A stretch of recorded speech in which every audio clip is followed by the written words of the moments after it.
Added opportunities, but they all went astray through bad passing and bad handling at critical moments. Cronulla, however, showed plenty of backline flair with the likes of Ettinghausen and Docking, Hurst and McGaw showing their pace and their positional expertise. South Sydney never gave up, but this Cronulla side has plenty to offer in the way of toughness up front and discipline in the backs. Do you see it that way?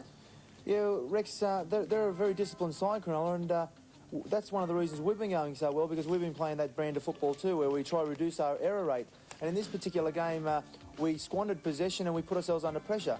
Actually, we made more breaks than Cronulla did, but we failed to capitalise on it, and consequently, we put ourselves behind the 8 ball. Yes, I saw the game, full game on tape, and you did create a lot of opportunities. There were a number of occasions when a try looked like it was going to happen, but something always happened at the wrong moment. But you'd had a pretty tough game in the midweek. Yeah, well, that's no real excuse. It's a tough thing playing midweek, but I still think we could have won the game. It was 6-0 with about 15 minutes to go, and we had opportunities, we just let them go.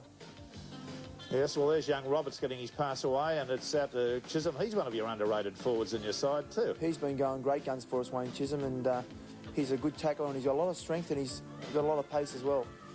I was not pleased to see, but I think for the good of the side at this stage, young Brad Webb is well out of first grade. He needs to have a season in reserve grade, the young centre, to just sharpen up on his handling skills. You'll be reading a lot more about Bradley Webb. He's come straight out of the President's Cup into first grade, and it's a very hard act to follow, and he needs to go back to the second grade and just get his act together, and I'm sure he'll be back in first grade before long. Yes, I wouldn't argue that. That was a beautiful pass there from Ellison to get it on to Nixon to score the try. Incidentally, Nixon had an interesting afternoon. He started out as a 5'8".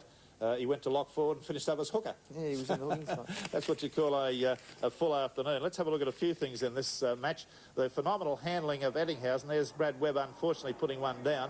Now, the incredible handling of this fellow and his ability to kick and chase and his pace. I thought there should have been a penalty to Cronulla at the end of this, but the referee thought otherwise. Some of the South Sydney players, as I would have done in a similar circumstance, made sure he couldn't get a play of the ball and knock the ball out of his hands.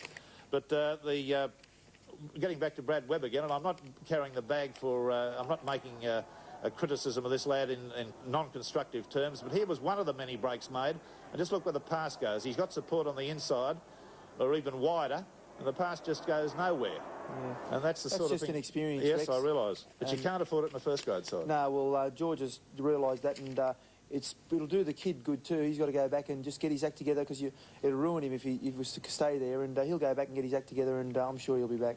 One final little incident to do with the rules. I like to see referees being consistent. Carney here was tackled.